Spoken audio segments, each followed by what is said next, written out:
Assalamualaikum warahmatullahi wabarakatuh. Perkenalkan, kami dari kelompok 6 yang beranggotakan saya Nurul Alia dan juga Yandi Abdul Aziz akan mempresentasikan mengenai metode penelitian multi-site case study. Case study atau studi kasus merupakan suatu penelitian di mana peneliti menggali suatu fenomena tertentu atau kasus dalam suatu waktu dan juga kegiatan, baik itu program, event, proses, institusi, ataupun kelompok sosial tertentu.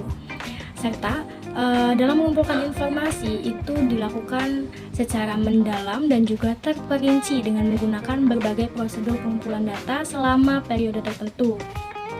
Kemudian ketika akan memilih studi untuk suatu kasus tersebut, itu menggunakan berbagai sumber informasi, baik itu observasi, wawancara, materi audiovisual, dokumentasi, maupun laporan.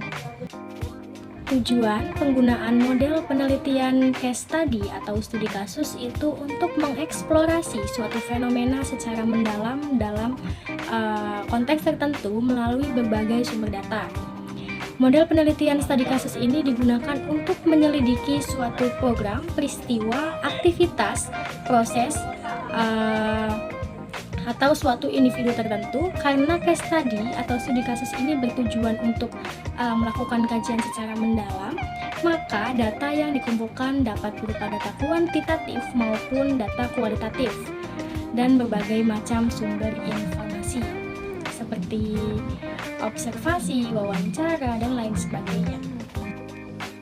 Tahapan-tahapan dalam model penelitian case study. Yang pertama yaitu memastikan metode studi kasus benar-benar sesuai untuk menjawab research study, seperti pertanyaan apa dan juga bagaimana. Kemudian yang kedua, itu tahapan dalam memilih kasus, di mana memilih kasus ini terdapat dua jumlah kasus, dimana yang pertama yaitu ada yang namanya single case study atau hanya melibatkan satu kasus saja dalam suatu penelitian. Biasanya ini digunakan untuk menguji sebuah teori secara mendalam dan juga menyeluruh. Lalu yang kedua ada multi case study, di mana melibatkan beberapa kasus dalam suatu penelitian. Dan biasanya digunakan apabila penelitian itu hanya pada aspek tertentu saja, dan peneliti berkepentingan membandingkan aspek tersebut di lebih dari satu subjek penelitian. Tahapan yang ketiga yaitu menentukan kedalaman kajian, di mana terdapat dua pilihan.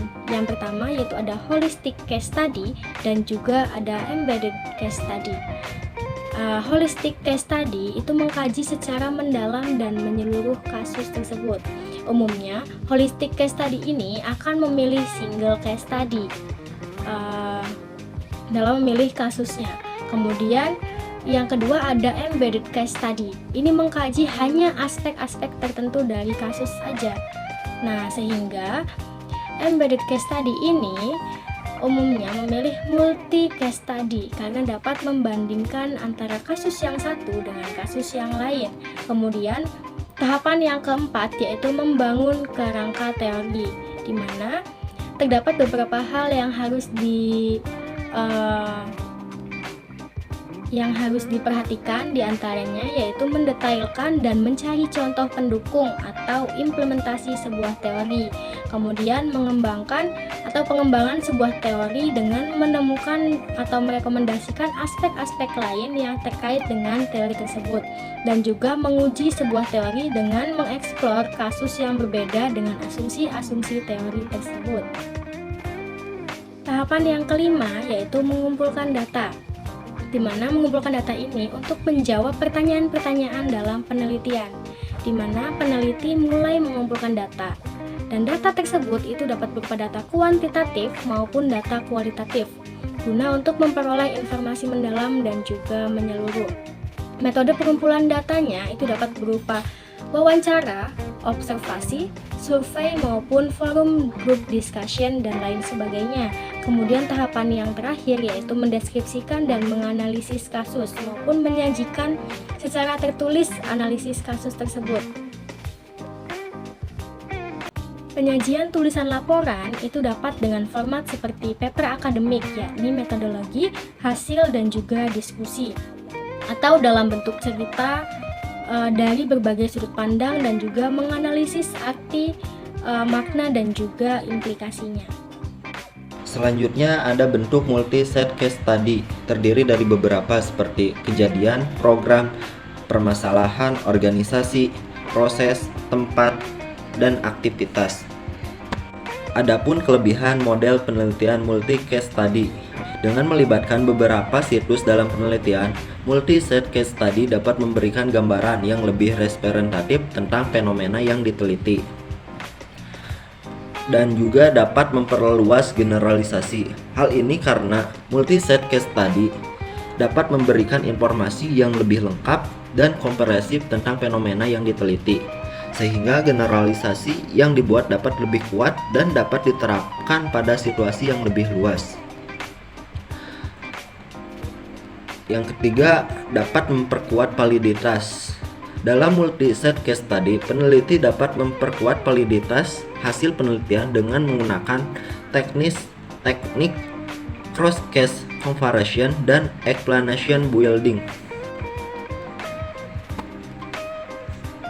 Kemudian kelemahan model penelitian multi-case study. Yang pertama, memerlukan waktu dan biaya yang lebih besar. Karena model penelitian multi-case study melibatkan beberapa situs dalam penelitian, sehingga dapat memerlukan waktu dan biaya yang lebih besar dibandingkan dengan studi kasus satu situs. Hal ini karena peneliti harus melakukan perjalanan ke setiap situs yang diteliti dan mengumpulkan data dari masing-masing situs. Kedua, sulit dalam pengumpulan data, di mana dalam pengumpulan data studi kasus multisitus dapat menjadi sulit karena peneliti harus mengumpulkan data dari beberapa situs yang mungkin memiliki karakteristik yang berbeda-beda. Dan yang ketiga, risikonya kehilangan fokus. Dalam studi kasus multisitus, risiko kehilangan fokus dapat terjadi karena peneliti harus memperhatikan beberapa situs yang berbeda-beda dalam satu waktu. Kemudian ada contoh jurnal di samping. Contoh penelitian di samping ini penelitian yang bertujuan untuk mengidentifikasi rantai nilai pariwisata yang berbasis perkotaan dan di wilayah Baturaden. Desain riset multiple case study dipilih karena dilakukan pada dua setting yang diteliti. Pengumpulan data dilakukan dengan teknik wawancara mendalam dengan metode terstruktur dan tidak terstruktur. Adapun hasil penelitian menunjukkan bahwa kerjasama lintas pemangku kepentingan sangat diperlukan dengan mengoptimalkan kekuatan dan peluang yang ada dan meminimalkan kelemahan yang ada pada kedua destinasi tersebut.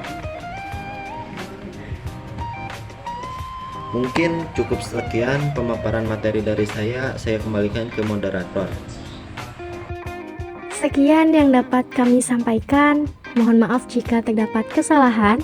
Wallahul muwaffiq ila aqwamit thoriq. Wassalamualaikum warahmatullahi wabarakatuh.